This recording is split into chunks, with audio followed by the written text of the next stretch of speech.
So this is one of those videos where I have no idea what I'm going to do with it, if I'll share it or not, because I don't know what all is going to come out. There's a lot in my head, that's for sure. Just driving into my town where my storage unit is to get all the things for school that I need, because I can't fit it all at school. Good time. And I always know when I can't even listen to the radio or to the music on the way home that like something is like weighing heavy on my heart and I gotta get it out. Today we had our Alice training, which is like our active shooter training, and it all stands for something pretty much. It's like what our not policy. We don't have a policy because you don't know what to do if you have a shooter at your school. But we do know that we have to practice, and that this week I'm going to practice with 44 4-year-olds 2 different times what to do. I'm going to read a book called I'm Not Scared, I'm Prepared. It's a great book, but it has a lot of scary words where but kind of breaks it down to like, I'm the shepherd, they're my sheep, there's a wolf, you gotta listen.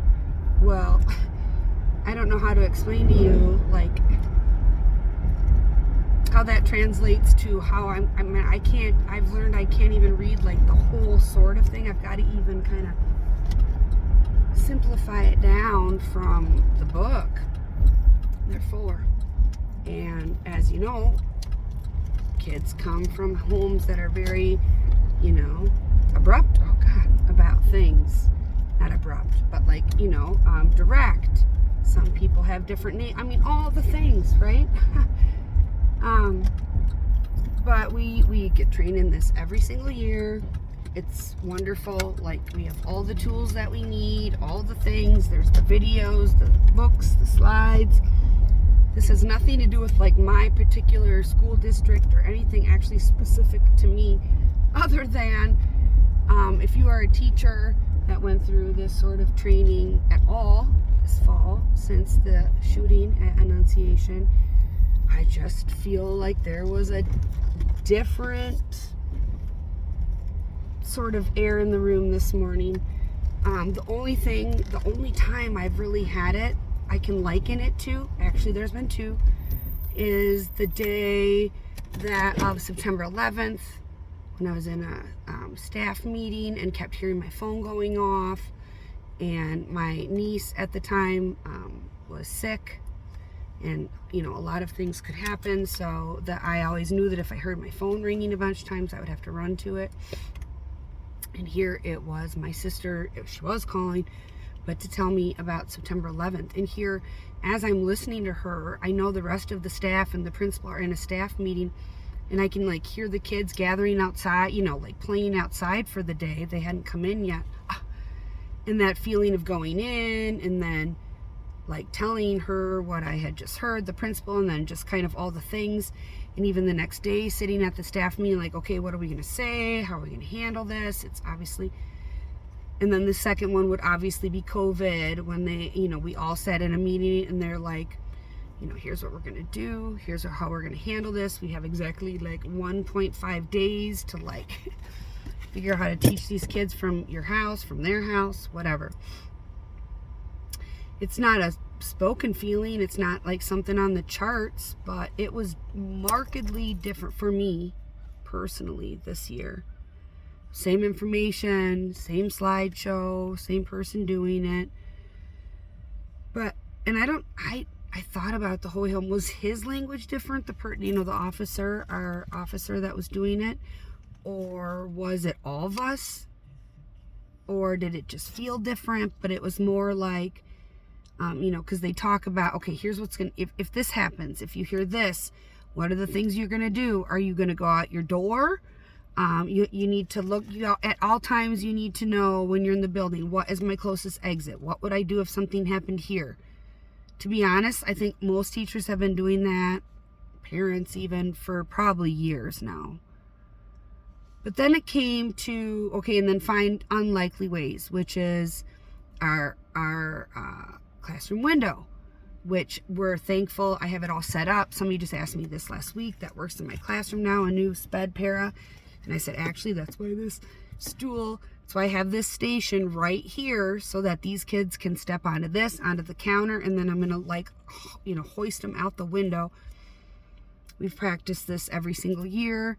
I'm going to be taking every single one of my students, read this book, talk to them, and tell them sometimes we're gonna go out this way, out the door. Sometimes I might send you out the window and tell you to just run, and I'll meet up with you. And that's what we have. Somebody in our meeting today made like a perfect point. We can't have like a specific policy because you have zero idea what you're going to do. But the last slide was questions. Well, holy smokes, questions, but not something I'm going to ask at a presentation. Questions like, okay, what does this look like? We literally,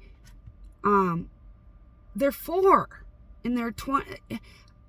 I was in tears on the way home thinking, God, this is such a total stream of consciousness, but what if something had happened the second week of school at our school, like it did at Annunciation? Do these kids trust me enough yet? Do they know to listen to me? Or when I'm being super serious, or I call it my big voice at school, like when you hear my big voice and you see my eyeballs doing this, it means you have to listen to me. And I enrich it every day by before we go out to recess and we come into recess, we count out loud, all of us. And every year my kids will say, I say, why do I count you? To keep us safe.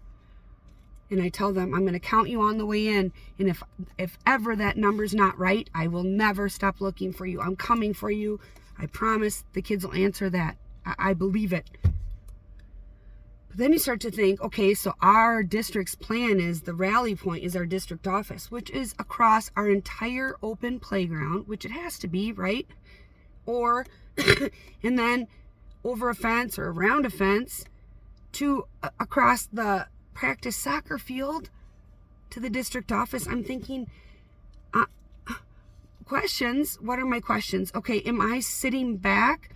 The safest thing for me to do is put them out my window, no matter what, to try to get 4-year-olds, 22 of them, some of them might be scared frozen. Some of them are screaming. Some of them are upset. I don't know how we will go from my classroom, either from my classroom down to the furthest one from the one door or around a corner.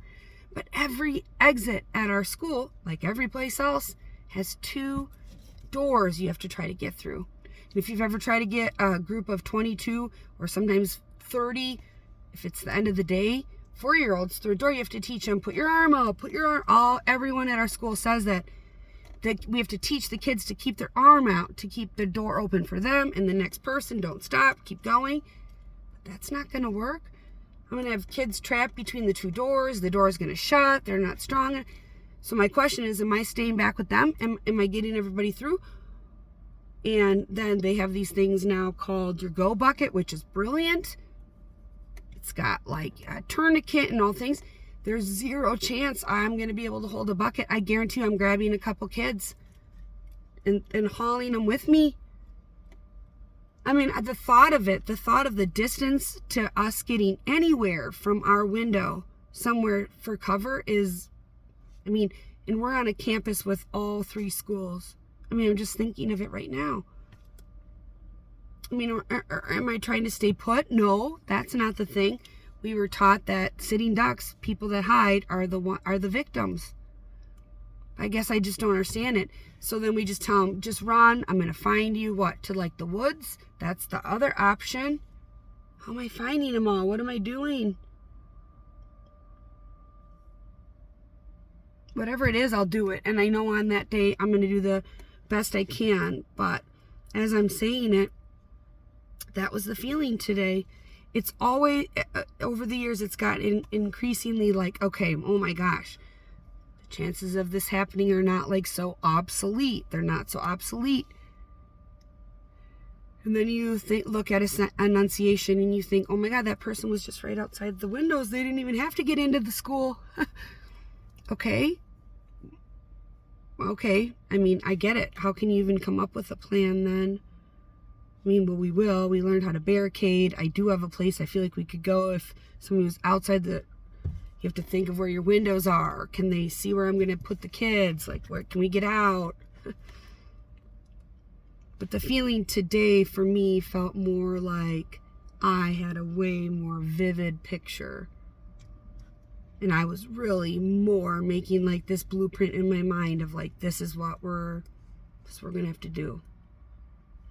But maybe what put me over the edge was at the end of the day, my para was reading like what could go in the to-go bucket. P.S.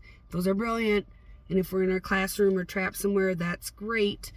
I hope I can grab it. But we're lollipops. It was like the tourniquet, a this, a that. You know, some toilet paper, that's obvious.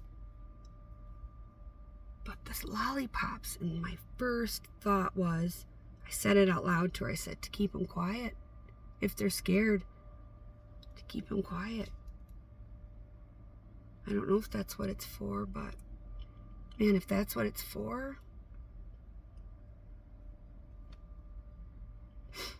well, then this is one of the saddest days of teaching for me. If I'm right, and if that's what she said. And P.S., like, I say a lot of stupid things, do a lot of stupid stuff, but if she's right, or if I'm right, and that's what those are for, well, then say a prayer for all of us.